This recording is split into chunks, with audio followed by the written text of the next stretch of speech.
The ducts are all in, the APU is tested, and the vents work. All coming up in this episode of The Clutch Trucker Channel. Clutch Trucker filmed before a live studio audience. Yep, that is Rusty, the world-famous meatball dog. Hey YouTube, Clutch Trucker here. Thanks for tuning in to another edition of the Clutch Trucker Channel. Yes, wearing my headlamp. Been working. Trying to do the whole duct thing. Get that right up behind the stairs. So it pops out of the top riser area. We were trying to retrofit the, because I cut too big a hole for the vent that's way up there on the bunk area. So I had my wife helping me do that. So we're getting to all this, so let's just dive on into the whole thing. And there she is, the lovely Mary out there, hard at work trying to get the duct wrapped around this little plastic deal we bought at Menards the other day to try to make the larger vents work. And she is ever so diligently trying to pry that on there.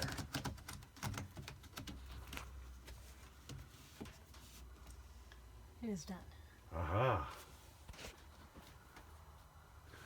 Alright, I showed the lovely Mary upstairs doing the, helping me get the duct onto the back of that little vent. We had a kind of jimmy rig to get the 4-inch vents to work.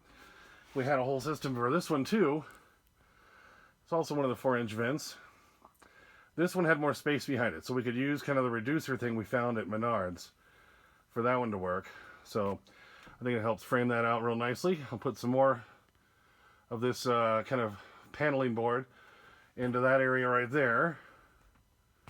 Also right down there. And I'm going to make the doors that go in front of these areas out of the same wood. So that's going to help frame that all out. And of course I'll put a piece right up there in front of the landing. So right now I'm putting this false wall back in. A little plastic wall that goes between the storage area down there on the side box and the APU section.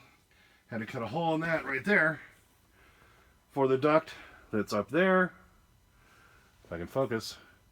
And sneaking down so you can see it under there. And it's going to come down inside the wall, go through the hole in that one, and around behind the APU. Having a hell of a time getting the ducts on the back of the APU down there. The newer hose is just a little bit smaller than these duct hoses that I've had already. I need to put an extension on that one that goes up into the wall. That feeds the one Mary was working on upstairs. And then this one, this longer one, is going to go up into the shelf. I cut some of it off because I don't need all of it to make extensions, because I'm going to try to have to do extensions from that hose up to the APU box. And this new one that's coming around from the step up there, I already broke one of the things trying to get it on there, so I'm going to have to do an extension between that and the connection right there to try to make all this work. You know, as I had said in one of my previous videos, what I found is our Thermo King that we used to have here in town is gone. I don't know when it went kaput, but I was counting on them to get, you know, the vents and the hoses. What I did find is this ducting is roughly the same size as an RV sewer hose. And you figure if it can handle RV sewage, should certainly be able to handle blowing hot and cold air. What do you think? So this is what I'm going to make my extensions out of. So what I'm doing here is I'm using the original ducting, which I say is, like I say, this is essentially a sewer hose. But it's just a hair bigger around. Maybe it's just because it's older. I don't know. So it seems to fit on the things better.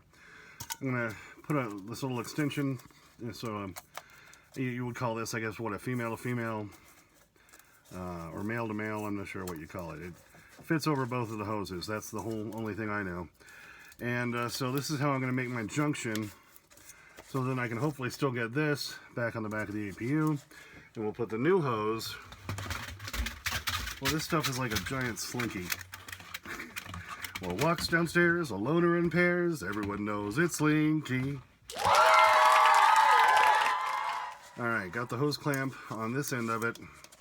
I'll tighten on the connector, now we'll attempt to stuff it into the new one. Alright, I punt. I'm calling the professional, and she's inside. Right, there she is, the lovely Mary, working diligently at getting the newer tube snaked around the junction part, which I just can't seem to do. She's got the nimble fingers and can handle this sort of intricate work. right? Oh yeah, I'm all over it. All right, thanks to my wife's help, we finally got all the ducts back into place here. Had to put extensions on because I couldn't get the new hose to attach up there behind the APU. Got the other hose that was the original one going around to the front vent here. All right, but that's going into the new, because that one was capped down there, new vent. This one is an extension going to the newer hose, going to the older hose that goes up into the wall and goes upstairs. I have extra room so I can push it around and stuff. This other one was always here. This is the longer one that goes up, and for right now, it sneaks over the top of the bunk here. It's going to go into that cabinet and shoot out the back that way. There's the new vent that Mary helped me put in today. So now, I'm just going to tighten down the cover back on the APU. I'm going to attach the remote control to it, and we're going to fire that up and see if the vents are all working. All right, I did have to pause and go pick up my son Ben, younger son Ben, who is just completing his first ever in-person speech and debate tournament. He's been doing speech and debate since the beginning of the year, but my son Justin, he did that all 4 years he was in high school, and he loved it. But his senior year, of course, that's when COVID started, and he didn't get to finish his season doing it in person, which really kind of blew. But anyway, he's got a whole documentary about the whole thing. Go to the X Blue channel on YouTube, and you can see his great, fantastic documentary all about speech and debate. Anyway, so my son Ben's now doing it, and they actually let him do a live, in-person tournament up in Casper. So I had to go by and pick him up. And there's Ben, back from his first ever live speech and debate tournament in Casper. I have a headache, so bright lights aren't the best right now, but... Well, we had to note the the momentous occasion. Your first ever live speech and debate tournament. Well, not really live, but in person. In person, okay, yes. Yeah. Well, you were live before. Are we giving somebody a ride home or no? No. Okay. Their mom was here, so I thought I was, but we stepped outside and they were. Do I get the highlights right now? Well, I guess. Oh, he's reaching for something. Make sure this is, Oh, what is that? It's 5th place in varsity humor.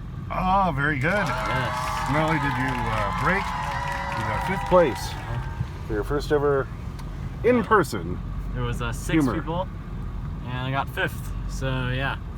Fantastic. All right. Feel pretty good about it? That's pretty good. Just plugged in the APU. I hear it trying to start. It hasn't run in a few weeks. Ah, okay, there it is. Says engine run check. Now we can turn on the heat or AC. Since it's 58 degrees, let's select heat. We got heat turned on. I'm going to turn it up to high.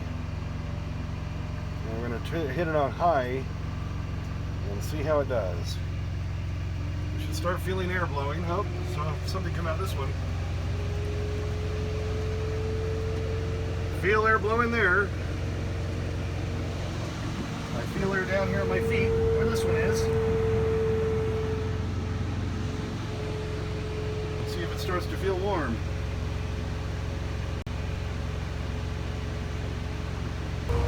Alright, this one here does not have a vent attached to it yet, but I can feel air blowing out, and it's actually starting to get warm.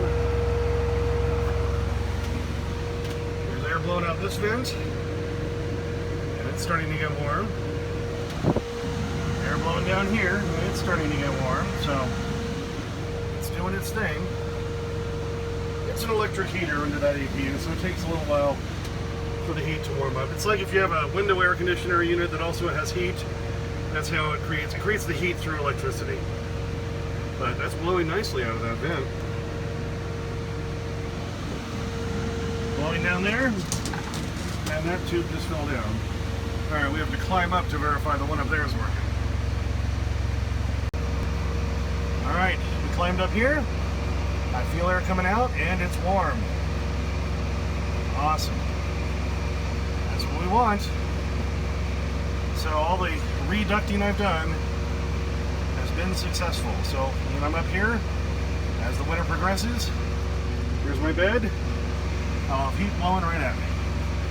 It's a beautiful thing. Alright, for those of you curious, here's where my main engine for my APU, or auxiliary power unit, is located on the outside of the truck on the rail behind the cab. And that feeds all the power to the inside unit you saw that I was working on. And you can see that little wall is back in to separate my storage area there, which now of course goes underneath. And there's the new duct coming out through the wall. I had to cut a hole in the wall. It snakes up back here. I had to make some more room, and that platform area goes underneath, and of course pops out right there. And it's blowing heat oh so nicely. So good, at least the APU system is all back up and running. And it's blowing heat, baby, that's good. Alright, another thing I have to deal with here before I can start putting in another panel here and down there and stuff is I've got this 12-volt supply right here that I just have tucked down in there, along with all the sawdust that came out of the wall right there. This was originally in place inside the cabinet for if you mounted a TV in there and you wanted a 12-volt TV that would run off of 12-volt power. That's what it was for. I never used this. I even forgot it was there. If you remember one of my previous videos, I'm like, oh yeah, look at this. But I'm going to use this to supply either my water pump or the electric flush on my toilet. I'm not sure which. I only have a 12-volt supply on the other side, only one, and I need two 12-volt supplies down there. So what I'm going to do is go ahead and unplug this, take the tape off and unplug it, and I'm going to put on extension wires to run all the way down in front of the APU to the other side, so I can either use it for a pump, water pump, or for the toilet. So I've got to do this before I can start closing up the walls around the step area so that it's already running down. So we're going to do that now. Unplug the 12-volt outlet from the cable. It has a little plug here at the bottom. I'm going to reuse that because it is labeled with one red, one black, for red for your hot, black for your ground. So when I cut it and rewire it, I'm going to do it one at a time so I know which is which. And I'm going to put this plug back on the other side so I know which is which. That's the easiest way to do it, baby. Okay, got everything I need to do this part of my wiring job. I got my wire. That's important. I've only got red wire. So this is where I want to make sure I know which end is what as I'm doing the project. Got my shrink tubing, box of shrink tubing to make the wiring job a little bit easier. And because I'm using shrink tubing, I need my crack pipe torch. How do you make this thing work? Hang on a second. Oh, there you go. Ah, yes. I found this at a convenience store in Utah, and you know that's what a lot of people are using it for. I don't do crack, but you know, some people do, and that's what they use it for. But I think it's a great little torch for doing wiring jobs. Alright, and then I have this. This is that extra stuff that you can put around wires so they don't get frayed, they don't get chafed. Anytime you do any wiring on a truck job or airlines, you want to have it surrounded in this stuff, which just opens up, you can see like that, so you can get it around your wire job just for extra protection. Alright, so let's tackle the job. This is just 14 gauge primary wire. Good for most wiring jobs. I always keep some of this with me because you never know. It's good for replacing wiring for headlight bulbs, taillight bulbs, you know, what have you. I usually only just keep the red, because if I'm doing the job, I know what goes where, right? So just crimp the end here, took off the insulation, so my wire is all ready to go to wire up to what I'm going to do up there.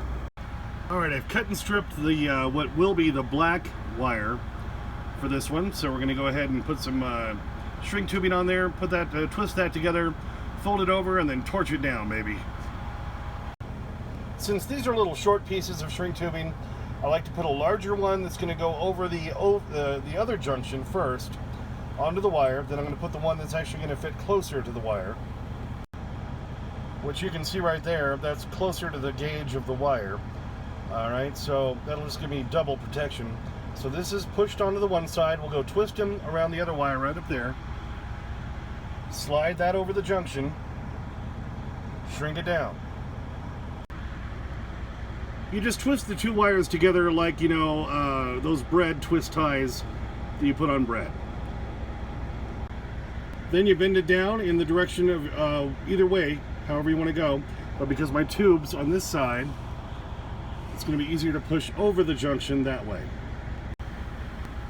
Alright, my tube is now completely over the junction. Now we take the torch, heat it up, and shrink her down.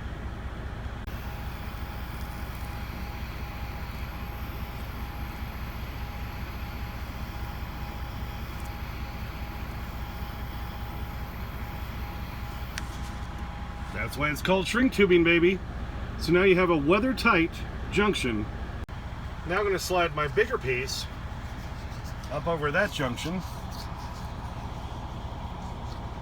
If I can.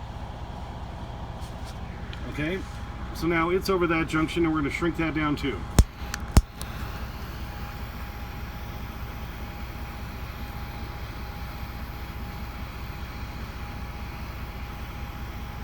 We have a nice weatherproof junction. That's the quick and dirty wiring method, baby. Now I'll do the same thing on the other side. Alright, got the sandwich tie method on the other wire. That would be the hot wire at this point.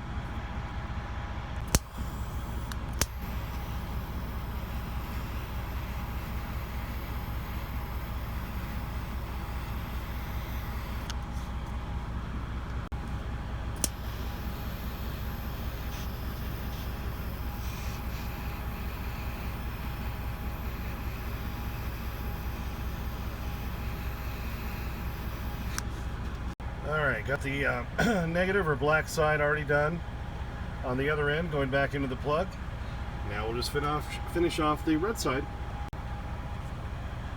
Okay, other side's done. As I always say, there's almost no wiring job you can't do with shrink tubing and a torch, baby. Yeah. Alright, so there's the other end now. I've got the whole wire. I ran out of the thing, so the last little bit's going to have to be exposed, but that's alright. And I plugged it back in now on the other end because I want to double check and make sure I did a good wiring job. This is my rechargeable flashlight, great little rechargeable flashlight, and if I plug this into the 12-volt socket, it should light up red right there. And it does. So that means I did a good wiring job. Because now my flashlight is charging, and now I have this going all the way across that I can run down to either feed my pump or my toilet. Alright, well that's where we'll stop tonight. This video is already getting too long. I may do a little bit more here, but I'll show you that tomorrow. But you know, I hate videos going over 20 minutes. You know, I don't like to run that long. So anyway, yeah, it's still happening. Things are still improving. All the ducts are in. The APU now works again, and all the new vents blow and everything like they're supposed to. So this is good. Things are improving. Things are happening. Things are progressing. So at least we can say at least something's happening.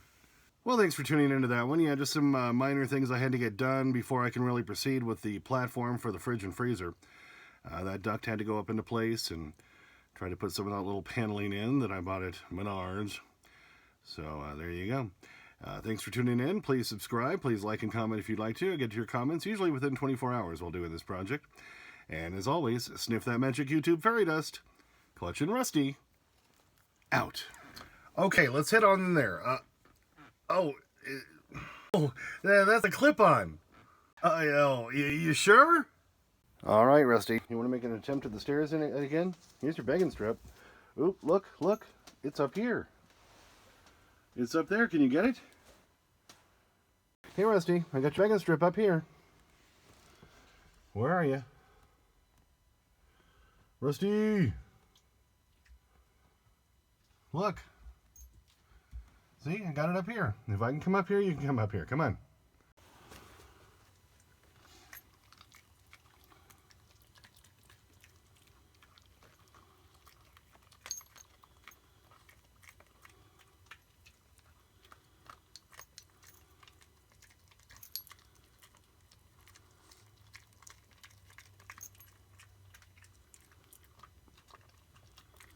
All right, you did it. Now, I had to put you up there to get it.